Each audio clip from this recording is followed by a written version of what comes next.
주여, 믿음의 주여, 온전케 하시는 이인 온전케 하시는 이 예수를 바라보자. 예수를 바라보자. 히브리서의 요절입니다. 히브리서 전체를 바로 요약한 그런 말씀이 바로 12장 2절에 나오는 예수를 바라보자. Fix your eyes on Jesus. 예수님께 우리의 시선을 고정시키라는 얘기입니다. 알겠습니까?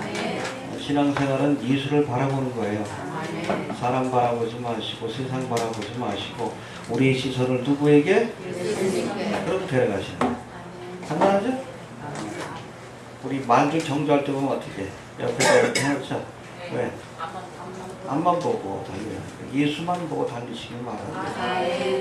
뭐 문재인 정부가 또 엉뚱한 소리 하지 말고 또 저거 해가지고 참 이데올로기 술에 취한 분들은 정말 약이 없어요. 구약도 안 되고 신약도 안 돼. 참 그래요. 여하튼 예수를 바라봅시다. 왜 박근혜를 바라보고 문재인을 바라봅니까? 예수를 바라보시길 바랍니다. 네, 주여. 그 당시에는 그 로마의 황제를 큐리오스라고 했어요. 수라고 했어요. 그 사람들이 다 로마의 황제를 바라보죠. 세상의 권세를 자니까. 그러니까 우리 그리스도인들은 그 황제를 바라보는 게 아니라 큐리오스, 믿음의 주, 예수 그리스도를 바라보는 자예요. 왜 문재인을 바라보고 박근혜를 바라보고 트럼프를 바라보고 그래요. 예수 안 믿는 거예요. 예수를 바라보는 사람이 예수 믿는 겁니다. 우리 시선을 예수님께 고정을 시키고 사람 바라보지 마시고 알겠습니까? 목사도 바라보지 마시고 실망해요. 나 자신도 바라보지 마십시오. 예수님만 바라볼 수 있게 되길 바랍니다. 믿음장인 11장에서 이어지는 믿음장에서는 믿음에 관해서 설명하고 믿음의 선진들의 행적을 살펴봤는데 이어지는 히브리서 12장에서는 믿음으로 증거를 얻은 신앙의 선배들이 간 그 믿음의 길을 따라가야 할 바로 우리입니다. 성도들에게 주신 권면의 말씀이라고 보시면 됩니다. 어찌 보면 12장을 설명하기 위해 12장의 권면의 말씀을 주기 위해 11장의 설명을 주셨다. 그렇게 이해하시면 됩니다. 알겠습니까? 예, 좀 살펴보면 11장 1절에 보니까 믿음은 바라는 것들의 실상이요 보지 못하는 것들의 증거니 할렐루야. 예, 우리가 바라는 것들을 얻게 해줍니다. 하나님의 나라를 얻게 해줍니다. 할렐루야. 믿습니까? 예, 그리고 또 믿되 실상을 믿어야 돼. substance. 확실한 실체를 믿어야지 괜히 그냥 근거 없는 그런 거짓 찌라시 같은 소식만 듣고 그렇죠? 그러면 안 돼요. 우리 예수 믿는 사람들은 진리이신 하나님의 말씀에 믿음을 두어야 합니다. 알겠습니까? 예. 바라는 것들의 실상이요 보지 못하는 것들의 증거니 보지는 못하지만 그렇죠? 미래적 사건 그러나 성경의 예언을 통해 이것이 마치 과거에 일어난 사건인 것처럼 우리가 확신을 가질 수 있는 겁니다. 할렐루야. 초림에 관한 성경의 예언들이 문자적으로 역사적으로 정확하게 성취된 것처럼 종말과 재림에 관한 예언의 말씀도 문자적으로 역사적으로 정확히 성취될 것을 우리가 압니다. 알아요. 믿음으로 아는 거예요. 이해가 되십니까? 예.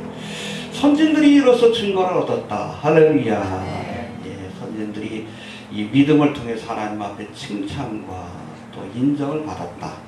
그런 의미를 갖고 있습니다. 또 6절에 보니까 믿음이 없이는 기쁘시게 못하나니 해봅시다. 믿음이 없이는 기쁘시게 못하나니 아무리 많은 물질을 드리고 주님을 위해서 많은 일을 행해도 믿음을 보이지 못하면 하나님이 기뻐하지 않습니다. 이해가 되십니까? 공생의 기간 동안에도 예수님은 믿음을 보길 원하셨어요. 믿음을 보이지 못할 때 책망하시고 왜 믿음이 없느냐. 그러나 큰 믿음을 보일 때 여자야 내 믿음이 크다 칭찬하셨어요. 믿음을 보여야 합니다. 어떤 믿음을 보여야 돼요? 하나님께 나아가는 건 반드시 그가 계신 것과 하나님을 인정하십시오. 또 그가 자기를 찾는 자들에게 상 주시는 이심을 할렐루야. 이 시간 주의 존전에 믿음으로 찾는 자들에게 은총과 축복을 주실 줄로 그렇게 믿습니다. 그런 믿음을 갖고 주님 앞에 나와야 합니다. 창세기의 아벨의 믿음으로부터 시작해서 기생 라합의 믿음까지 이제 구약의 여러 인물들의 믿음을 11장에서 소개했는데, 그렇게 소개한 이유는 앞서도 설명했듯이 우리도 이들과 동일한 믿음의 길을 가야 하기 때문에 그렇습니다. 너희도 이 믿음의 선배처럼, 아벨처럼, 아브라함처럼, 다니엘처럼, 기생 라합처럼 하나님 앞에 믿음을 보여서 주님이 약속하신 하나님의 나라를 얻는 자들이 되어야 할 것이다. 할렐루야. 믿습니까? 예. 더 구체적으로 믿음의 길을 가는 우리가 알아야 할 그런 구체적인 교훈들이 12장에서 어떻게 우리에게 설명하고 있는지 그 구체적인 교훈들을 한번 살펴봅니다. 먼저 1절 한번 봅시다. 시작. 이러므로 우리에게 구름같이 둘러싼 허다한 증인들이 있으니 모든 무거운 것과 얼매기 쉬운 죄를 벗어버리고 이내로서 우리 앞에 강한 경주를 경주하며. 예, 이러므로가 11장 전체를 다 요약하는 거예요. 이러므로 이렇게 믿음으로 산 믿음의 선배들이 본을 보였으므로 우리도 믿음의 경주를 시작하자. 저들처럼 해봅시다. 우리도 믿음의 경주를 경주해야 한다. 네, 열심히 달려야 합니다. 믿음의 길을 가야 합니다. 알겠습니까?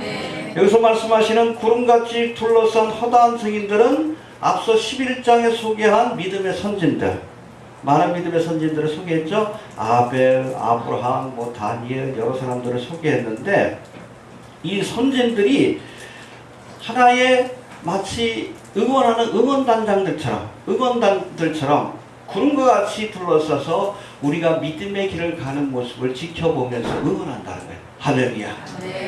아브라함이 응원하고 있어요. 베드로가 응원하고 있습니다. 열심히 달리시길 바랍니다. 요즘 자카르타 아시안 게임을 하는데 보면 해설자들이 있죠. 특별 해설자들 대부분 그 같은 종목에서 뛰어난 성적을 냈던 사람들이 축구 보니까 최우수가 하던데, 어제 보니까 잠을 제대로 못 잤어요. 잘라 그랬는데 권사님 박수 치셔가지고 보니까 2대0이더라고요. 어쨌든 해설자들이 거기서 해설을 합니다. 근데 해설자들이 경기에 대해서도 설명하지만 때로는 같이 흥분을 해가지고 감정이입이 되는 거예요. 자기도 얼마 전에 그곳에서 그렇게 뛰어봤으니까 막 흥분하면서 또 선수들을 격려하는 모습을 보이는데, 아브라함이 지금 우리를 보고 있어요. 믿습니까? 네. 다니엘이 보고 있어요. 격려하는 거야. 야, 내 조금만 더 해라. 믿습니까? 그분들은 은퇴하신 분들이고 천국으로 은퇴하신 분들이고, 이제 우리가 선수예요. 우리가 열심히 뛰는데 허다한 증인들이 구름과 같이 신구약에 또 교회 역사 속에서 믿음의 길을 먼저 가신 선배들이 우리를 응원하고 있습니다. 그러니까 용기를 내서 외롭지 않은 길이에요. 수억의 우리 천군 천사와 또 우리 먼저 간 성도들이 우리가 가는 믿음의 길을 지켜보며 응원하고 계십니다. 열심히 뜁시다. 어제 축구하는 거 열심히 뛰대. 쥐가 나도록 뛰는데 그렇게 해야 하는 겁니다. 알겠습니까? 해봅시다. 허다한 증인들이 지켜보고 있다. 믿습니까? 네. 그래서 구체적으로 믿음의 경주를 시작한 자에게 필요한 것들이 무엇인가? 3가지를 말씀하는데, 먼저 1절 다시 한번 봅시다.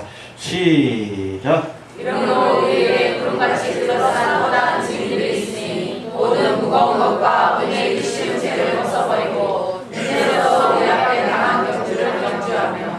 달리기 하는데 무거운 거 매면 안 되잖아요. 달리기 하는데 간단한 옷을 입어야지. 마라톤 할 때 보면 여러분 드레스 입고 하지 않잖아요. 엉매이니까 간단하게 팬티만 입고 이렇게 뛰는 거예요. 알겠습니까? 해봅시다. 무거운 것과 얽매기 쉬운 죄를 벗어버리라.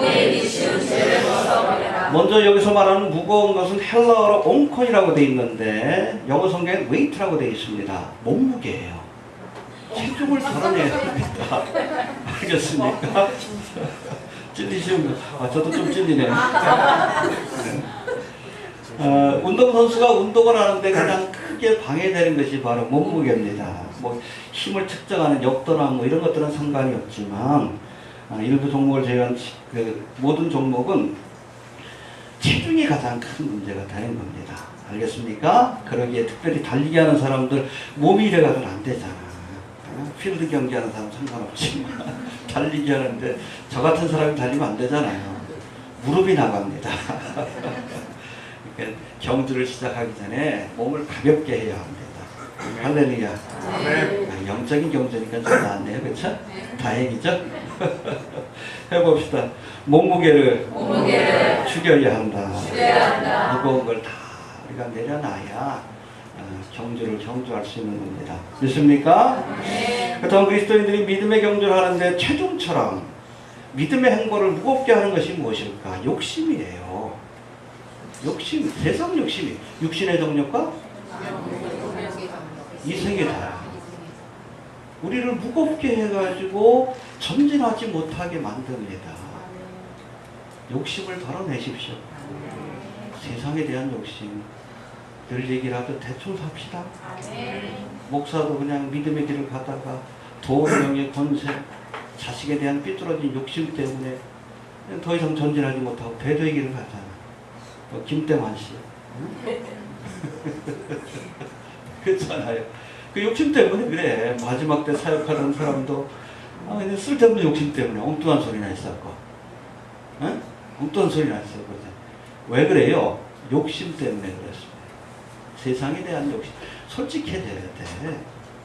이게 정과 욕심은 우리가 날마다 십자가에 못 박지 않으면 이게 늘 일어나. 우리의 마음속에 돈, 명예, 권세에 대한 욕심. 예수를 믿고 나서도. 근데 이게 우리를 무겁게 만들어요. 더 이상 이 경주를 경주하지 못하게끔 만듭니다. 살 빼야 합니다. 욕심에 살을 빼야 돼요. 저도 좀 살을 빼야 돼. 어찌됐든 체중을 줄여야 합니다. 해봅시다. 체중을 줄여야 한다. 네, 무거운 것을 벗어 던져야 되고, 그리고 얽매이기 쉬운 죄를 벗어버리라 말씀합니다. 해봅시다. 죄를 벗어버리라. 예, 얽매이다는 것은 영어로는 entangle, 헬라어로 보면 유페리스타톤이라고 되어 있는데, 예수님 당시의 사람들은 우리처럼 이런 옷을 입은 것이 아니라 성갈의 가운 같은 옷을 입습니다. 그러니까 이게 치렁치렁 돼요. 그래서 반드시 외출할 때는 어떻게? 허리로 띠를 합니다. 치렁치렁 되지 않도록. 잘못했다가 이거 걷다가 걸려가지고 넘어지거나, 그렇죠?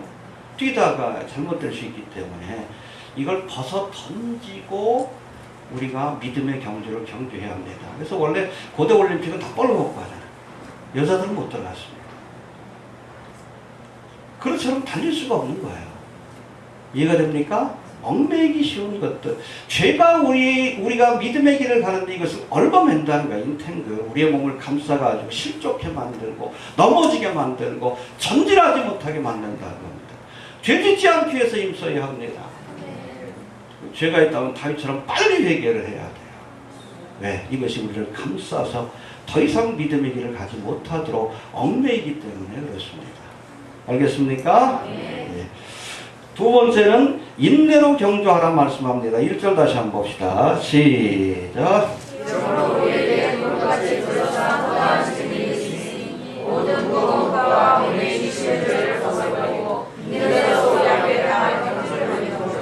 예, 믿음의 경주는 단거리 경주가 아닙니다. 100m 달리고 그걸로 끝나는 게 아니에요. 마라톤과 같은 장거리 경주예요. 언제까지 달려야 돼? 내가 먼저 가든 주님이 먼저 오시다. 여하튼 종말의 순간까지 끝까지 달려야 합니다. 그래서 인내가 필요한 거예요. 그래서 단거리 경주에게 필요한 자질은 폭발적인 스피드, 그거를 요구하지만 장거리 경주자에게 요구되는 것은 인내예요. 인내. 끝까지 페이스를 유지할 수 있느냐. 그래야 마라톤 선수가 될 수 있는 겁니다. 신앙생활은 단거리 경주가 아니에요. 마지막 때로 어떤 분들은 한 1, 2년 뜨거웠다가 푹 꺼져버려요. 냄비 신앙이죠. 끝까지 너희에게 인내가 필요하면 하나님의 뜻을 행한 뒤에 약속하신 것을 얻게 합니다. 하나님의 나라를 얻기까지 끝까지 인내해야 돼. 끝까지 인내하는 자가 하나님의 나라를 유업을 얻게 되는 거예요. 중도에 포기하면 안 됩니다. 낙심하면 안 돼요. 끝까지 합시다. 끝까지. 안 할 거면 그냥 중간에 포기해요. 그냥 저 할 것도 없어. 즐기다 지옥 가는 게 낫지.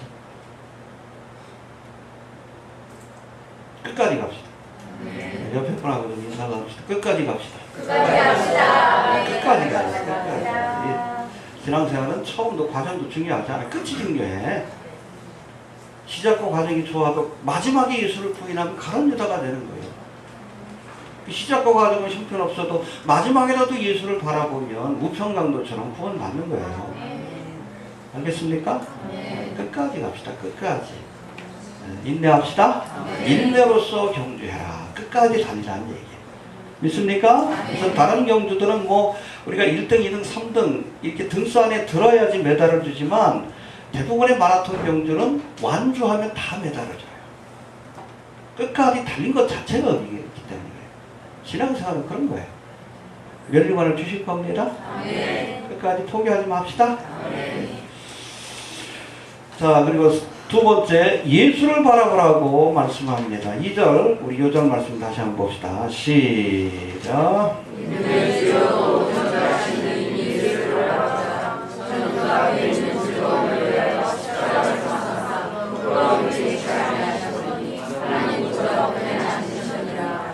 아멘.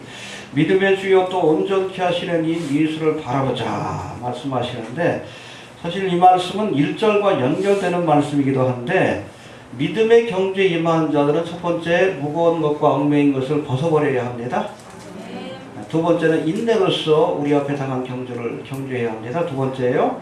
그 세 번째는 믿음의 주여 온전케 하시는 이 예수를 바라보고, 예수 바라보고 달려야 돼. 엉뚱한 데 바라보지 마시고 경주마처럼 예수만 바라봐요. 목표점 예수님이 우리의 신앙의 궁극적인 목표가 돼야지. 예수를 남기 위해서 했어야죠. 세상 정치에 대해서도 예수님의 말씀을 따라야지. 권세자들에게 굴복하라, 복종하라, 그래야지. 가이사의 것은 하나님의 것은 신경 쓰지 말라는 거예요. 크게. 예수님이 세상 정치에 관심이 있었으면 열심당원이 됐겠지. 독립투사가 됐겠지. 근데 관심 없었어요. 그 당시에 여러분 로마의 압제하에 있었음에도. 2000년 전에 여러분 적어도 유대인들은 정치적인 메시아를 기대했어요. 로마로부터 이스라엘을 해방하고 세계적인 나라를 만들어주는 정치적인 메시아. 근데 거기는 관심이 없었죠. 가이사의 것은 가이사에게, 하나님의 것은 하나님께. 왜 세상 정치에 관심이 없었습니까? 어차피 세상 나라는 장망성이라는 걸 알기 때문에 그래. 그러니까 여러분 수리해서 쓰실 생각을 안 하셨어요? 새롭게 하나님의 나라를 신축하셨죠. 이해가 됩니까? 그 예수의 생각을 따라야지. 왜 이데올로기를 왜 정치신학이에요? 그게 정치신학. 이 좌파 정치신학이 해방신학이고, 지금 우리 구구 기독교는 우파 정치신학입니다. 똑같아요. 2단이에요. 2단. 해방신학도 2단이고 구구 정치신학도 2단입니다. 김성욱, 박성호 이런 것들이 주장하는 것이 2단이에요. 관심 갖지 말라는데 왜 관심 가져? 어차피 장망성이에요. 하나님의 나라에 초점을 맞춰야지.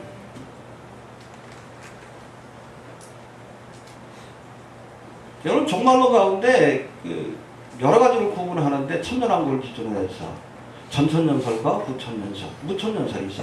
캐톨릭은 우리 근본주의 신학은 전천년설입니다. 주님이 오셔야 천년왕국이 세워진다. 그러니까 천년왕국 전에 주님이 오신다. 근데 캐톨릭의 여러분 종말론은 구천년설 혹은 무천년설입니다. 자기들이 여기다 천년왕국 만든다는 거예요.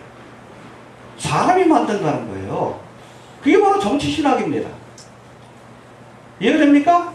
내가 하겠다는 거예요. 내가 만들겠다는 게 뭐예요? 그게 바벨탑이지. 하나님을 대적하는 일들이지. 하나님이 주시는 나라를 우리가 받아들이는 거, 그게 믿음 아니요. 주의 나라 임하옵소서. 입술로 그렇게 찬양하면서 내가 해야 된다 그래. 하긴 뭐래. 제대로 하지도 못하면서.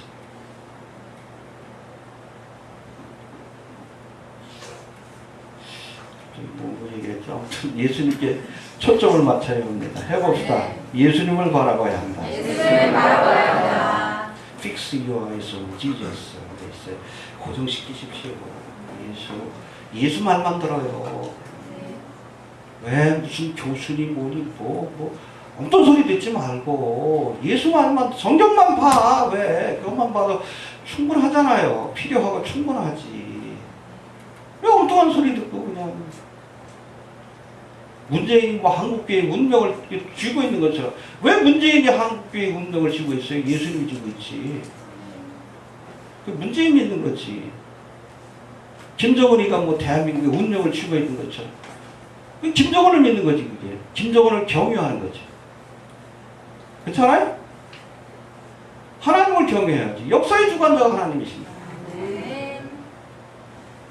그래서 여러분, 우리 그리스도인들은 정식 앞에서도 당당합니다. 왜? 우리가 믿는 하나님이 너 하나쯤이면 말씀 한마디면 패하시는 거 아니까 당당해요. 권세자들 앞에서도. 여러분, 다니엘이 바벨론과 바수함께 총리대신이 되었을 때 왕들이 두려워했어요. 하나님이 함께하는 걸 알았기 때문에. 그 하나님이 어떤 분이요?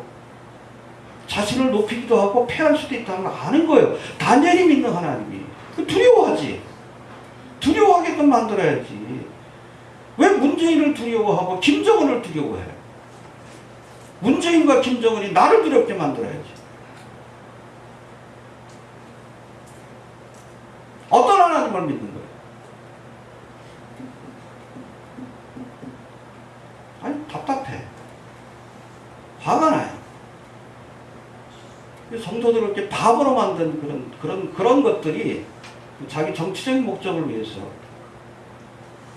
하나님의 백성인 성도들을 바보로 만들어놨어. 김정은 앞에 팔팔팔 떨고, 전쟁 날까봐 팔팔팔 떨고, 빨갱이 날아들까 팔팔팔 떨고, 바보를 만들어놨어. 빨갱이가 무서워요? 소련 무너지고 나서 거기 가서 복음 전해서 빨갱이들한테. 복음이 더 무서워요. 하나님이 더 무서운 거예요. 왜 하나님을 경외하지 않고 세상 권세자들을 경외해요? 두려워합니까? 예수 믿는 사람 아니에요.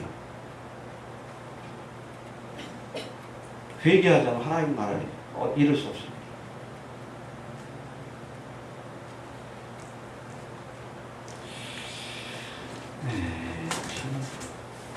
아무튼 예수를 바라봅시다. 결론은 예수를 바라보자. 이게 딴 거 기억 못 하셔도 이것만이라도 기억해야 돼요. 여기 보니까 예수님에 대해 소개하되 믿음의 주여 온전케 하시느니. 해봅시다. 믿음의 주여 온전케 하시느니이다.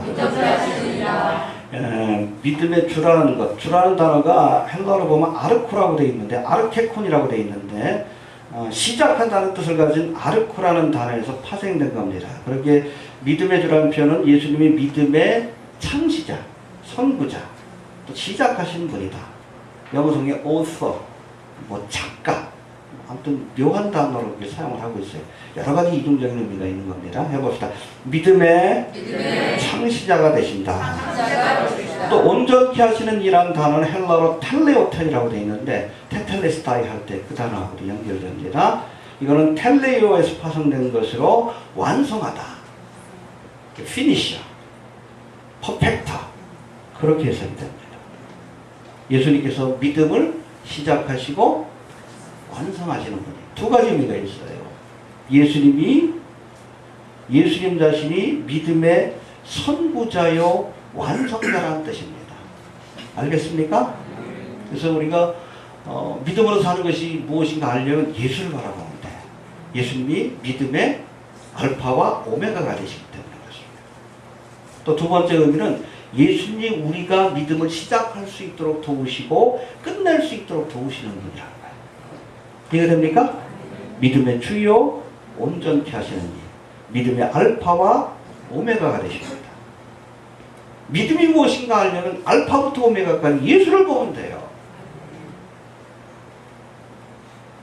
또 예수를 믿고 바라보고 쫓아가는 자에게 예수님께서는 믿음을 시작하고 끝낼 수 있을 때까지 우리와 함께 해주십니다. 그런 예수를 바라볼 수 있게 되길 바랍니다. 네.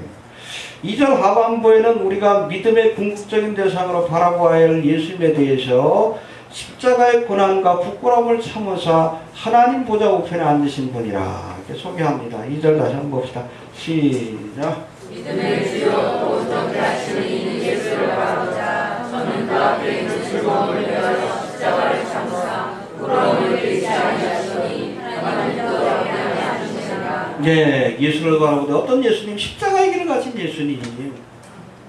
예수님이 십자가의 길을 갔으니까 당연히 여러분 우리도 그리스도의 제자는 십자가의 길을 가는 거예요. 아무든지 나를 따라오면 자기를 부인하고 자기 십자가를 지고 나를 쫓을 것이다. 왜 예수님이 가신 길이 십자가의 길이니까? 고난을 각오하십시오. 예수 믿으면 삼박자 축복 거짓말이에요. 고생합니다. 보니까 고생 많이 했어요. 저도. 고난의 길로 인도하십니다. 십자가의 길로 인도합니다. 외로운 길이에요. 힘든 길입니다. 그러나 생명의 길이요. 이 고난과 부끄러움을 참으사 마침내 하나님 보좌 우편에 앉으셨다.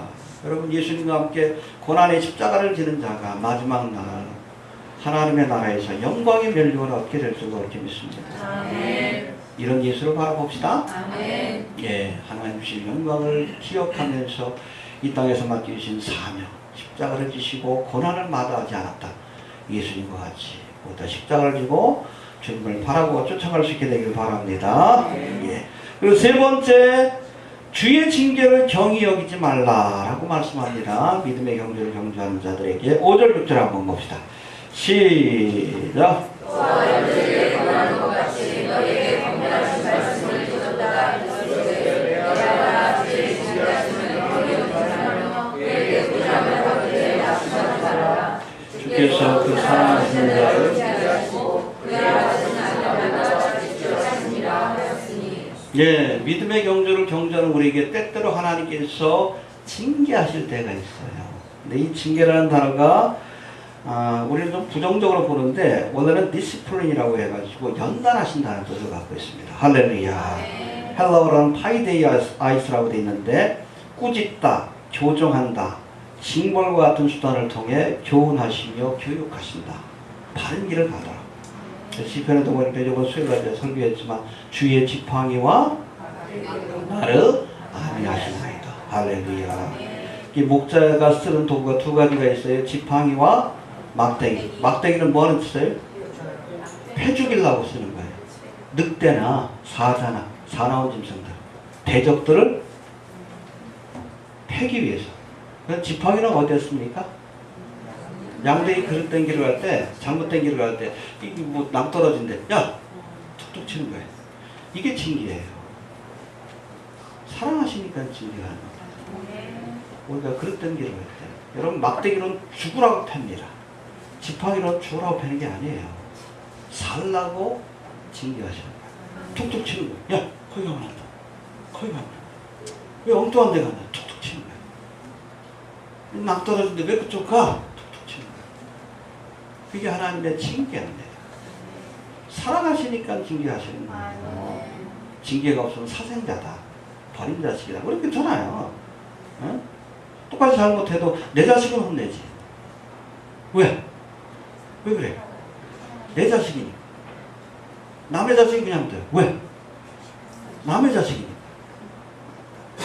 그 차이예요. 사랑하니까 징계하는 거예요. 11절에 나와 있잖아요. 시작. 우리가 당시에는 즐거워 보이지 않고 슬퍼 보이나 그의 그로 말미암아 영광한 저에게는 그의 평강한 일을 발견하리라. 조금 뒤에 살펴보고 8절 한번 봅시다. 시작. 징계는 다 받는 것이 저는 너희에게 없으면 사생자여 사랑이 아니니라. 네, 징계가 없다면 사생자다. 진짜 하나님의 자녀가 아니다. 그래서 여러분 내가 구원받았는지 안 받았는지 확인하는 방법이 있어요. 죄를 졌는데 그냥 내버려 두신다? 사생자예요. 내가 그릇된 길을 가는데 하나님께서 나를 징계하신다. 두들겨 패신다. 고난이 온다. 그게 아들 된 표식이에요. 아멘. 이해가 됩니까? 아멘. 간단하죠? 예. 사랑하시기 때문에 징계하시는 거예요. 사생자는 하나님의 자녀가 아닌 자는 그냥 내버려둬요. 어차피 지옥 갈 거. 그래, 그냥 열심히 죄짓다가 즐기다 가라. 그냥 내버려둡니다. 그러나 하나님의 자녀는 안 그래요. 두들겨 패서라도, 지팡이로 이렇게 해서라도, 징계하심으로 생명의를 가도록 인도하시는 거예요. 하나님이십니다. 믿습니까? 아멘. 여하튼 우리가 믿음의 길을 갈 때, 그릇된 길을 갈 때마다 주님께서 믿음의 경주, 좀 가야 되는데 엉뚱한 데 가면 하나님께서 지팡이를 툭툭 징계하시고 바른 길을 가도록 인도해 주십니다. 믿습니까? 또 네 번째, 우리가 믿음의 길을 가는 자는 에서와 같이 망령된 자가 되지 말라라고 말씀합니다. 16절 17절 봅시다. 시작.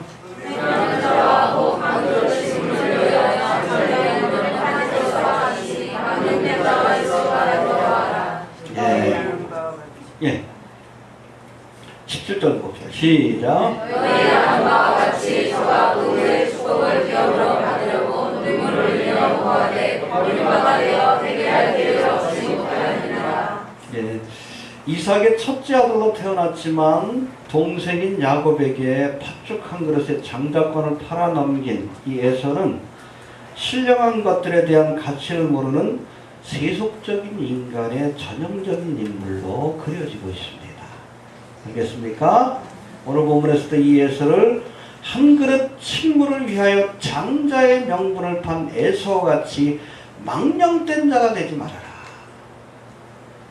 망령된 자가 되지 마십시오. 알겠습니까? 망령되다는 단어가 베벨로스라고 되어 있는데 세속적인 사람이 되지 말아라.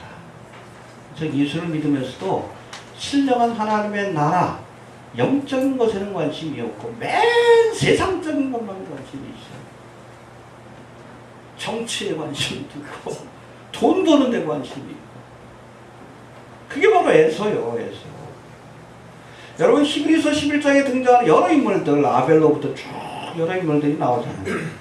이런 인물들이 믿음으로 사는 것이 무엇인지를 보여준 스승들이라면 12장 16절에 등장하는 이 에서는, 그렇죠? 이와는 정반대로 믿음을 가진 사람들은 이렇게 살면 안 된다는 것을 가르쳐주는 반면교사입니다. 이렇게 살지 말아라. 해봅시다. 이렇게 살지 말아라. 이렇게 살지 말아라. 에서처럼 살지 말라는 거예요. 예수를 믿는다고 하면서도 하나님 나라에 대한 가치를 모르고 맨 세속적인. 여러분 에서에게 보장되었던 이 장자의 명분은 부모로부터 다른 형제보다 2배의 유업을 얻을 수 있는 상속권뿐 아니라 아브라함, 이삭으로 이어지는 하나님의 영적인 축복을 계승하는 엄청난 특권을 의미합니다. 근데 그걸 하찮게 여겼어요. 팥죽 한 그릇보다 못한 것을 여겼습니다. 하나님이 진노하신 거예요. 내가 야곱은 사랑하였고 에사는 미워해야 한다. 하나님이 주는 엄청난 축복. 그러니까 여러분 이때 에서가 제대로 믿음 생활했다 그러면 아브라함과 이삭과 야곱의 하나님이 아니에요. 아브라함과 이삭과 에서의 하나님이지. 이스라엘 족속이 아니라 에돔 족속이 하나님 앞에 선택받은 백성이 되겠어요. 이런 자들을 하나님은 싫어합니다. 세상적으로 멋있는 사람이에요. 에서가 사냥도 하고 남자답고. 그러나 하나님의 영적인 것들에 대한 가치를 몰라요. 하찮게 여깁니다. 믿음 생활하는 것을 하찮게 여겨요. 하나님이 제일 싫어하는 그런 사람들. 알겠습니까? 네. 구역에 등장하는 인물 가운데 에서가 전형적으로 현세적이고 세속적인 인간을 보여준다는 인간의 전형이라면 신약에서는 사도 바울과 함께 선교여행을 시작했지만 사도 바울이 두 번째 오게 갇히자 그를 버리고 고향인 데살로니가로 떠나간 데마라는 인물을 우리가 들 수 있을 겁니다. 그래서 디모데후서 4장 10절 이 옥중 서신이에요. 옥중에서 마지막으로 편지 쓴 겁니다. 믿음의 아들 디모데에게. 그러고 죽었어요. 결정적인 순간에 데마가 도망간 거예요. 뭐라고 합니까? 대만은 이 세상을 사랑하여 나를 버리고 데살로니가에 갔다. 얼마나 큰 상처가 됐던지. 노족의 마음속에, 사도 바울의 마음속에. 대만은 세상을 사랑하여 에서와 같은 인물이에요. 하나님을 믿는다 하면서도 에서와 대만처럼 세상을 사랑하고 현세적이고 세속적인 생각에 사로잡힌 자들은 결국 배도의 길을 가다가 하나님이 약속하신 축복도 얻지 못하게 된다는 것을 기억할 수 있게 되길 바랍니다. 하나님의 나라보다 예수 믿는다고 하면서 세상 나라에 관심 있는 사람도 있죠? 어? 이 땅에서 돈 벌고 잘 먹고 잘 사는 번영신. 세상 정치에 너무 많지. 아우 그냥 뭐 그런 것들 글 올려놓으면 난장파이 돼요. 블로그에. 댓글 봐봐요. 난장파이. 자꾸 왜 정치적인 글을 안 올리냐? 이게 난장판 해놓으면 어떻게 올려? 예? 뭐가 중요한데? 그럼 뭐가 중요해요?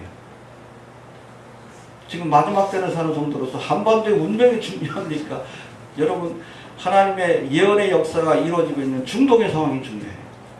당연히 여기 소식을 알려야지. 무슨 문재인이 뭐하고 하나하나 내가 그 문재인 뭐 정치 뭐 훈수 두는 사람이에요?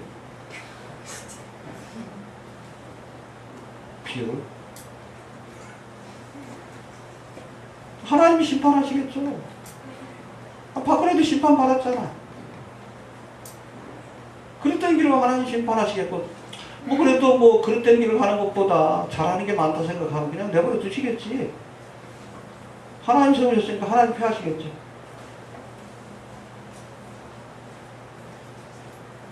뭐가 중요한지 모르고 매일 세속적인 것에만 관심이 있어. 에서와 같이 대마와 같이. 그게 바로 배도예요. 하나님이 가장 싫어하는 전형적인 인물입니다. 하나님의 나라보다 세상 나라에 관심이 많아. 하늘의 부활을 쌓는 것보다 이 땅에서 잘 먹고 잘 사는데 관심이 많아. 하나님이 가장 싫어하는 그런 전형적인 가짜 신앙인들이요. 맨몸을 섬기는 거고 사람을 섬기는 거지 하나님을 섬기는 거 아니기 때문에 제가 그랬잖아요. 세상에서 살 때 대충 살자. 해봅시다. 대충 살자. 대충 살자. 제 말이 아니잖아요. 먹을 것과 입을 것이 있으면 족한 줄 알고. 어차피 나그네와 행인이요. 부르시면 갑니다. 잘 먹고 잘 살려고 우리 신앙생활 하는 거 아니잖아. 잘 죽으려고 하는 거지. 잘 먹고 잘 사는 거 배우려면 여러분 서점 가가지고 뭐 주식 투자하는 거, 비트코인 뭐 하는 거 그거 배우셔요. 여기 올 필요 없어. 왜 봐? 저도 몰라요. 저도 집 한 채 없이 사는데 잘 죽는 거 우리가 배우려고 하죠. 이해가 됩니까? 네. 하나님의 나라에 초점을 두시오. 에서 같은 인물이 되지 맙시다. 하나님의 것을 소중히 여기고 하나님의 나라와 의를 소중히. 그러니까 야곱을 사랑하셨지. 인간들은 비열한 인간이지만 태어날 때도 그냥 형 발목을 잡았어. 지가 먼저 나가라. 발뒤꿈치를 잡은 야곱이잖아. 사기꾼이란 뜻인데. 사기꾼이지. 그래도 사랑했어요. 왜? 하나님의 것을 소중히 여길 줄 아는 마음. 가장 네, 마지막으로 진동치 않을 나라를 붙잡자라고 말씀합니다. 26절부터 봅시다. 시작.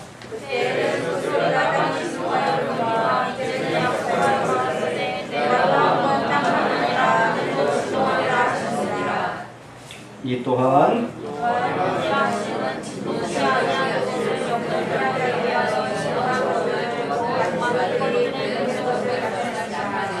예, 여러분 이 땅의 모든 것들은 진동, 쉐이크, 흔들리다, 뭐 옮겨가다라는 뜻인데 장망성이에요. 흔들리다 사라질 것들인데 진동할 나라를 바라보지 마시고 진동치 않을 나라. 이게 바로 뭐예요? 예루살렘, 하나님의 나라다. 자, 여기서는 뭐 시내산하고 예루살렘을 비교해가지고 설명하고, 왜냐면 모세가 십계명 받을 때 막 흔들렸잖아. 그걸 예로 든 거예요. 어찌됐든 세상 나라를 상징합니다. 우리에게 주신 유업은 이 진동할 나라가 아니라 진동치 않을 하나님의 나라. 예루살렘. 하나님의 나라를 바라봅시다. 아멘.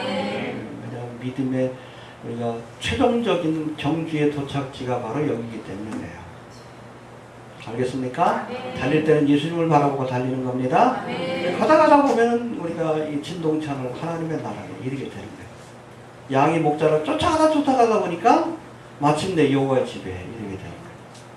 알겠습니까? 아멘. 근데 이 여호와의 집은 진동찬을 나라, 사라지지 않는 나라, 파멸되지 않는 나라. 세상은 장망석입니다. 돈도 명예도 권세도 대한민국도 사라져요. 죄송한 얘기죠. 이스라엘은 안 사라져. 하나님의 나라를 이렇게 하게 됩니다. 사라질 여러분 세상 나라에, 진동될 나라에 너무 관심 갖지 마시고, 우린 여러분 대한민국 시민이 아니에요. 하늘나라의 시민이지. 이름부터 영주권 갖고 있다고 생각하시면 돼요. 돌아가야 합니다. 목표를 잊어버리면 안 돼. 자꾸 타락하는 거지. 진동찬 나라를 붙잡자 라고 말씀합니다. 할렐루야. 볼까요? 우리 26절인가요?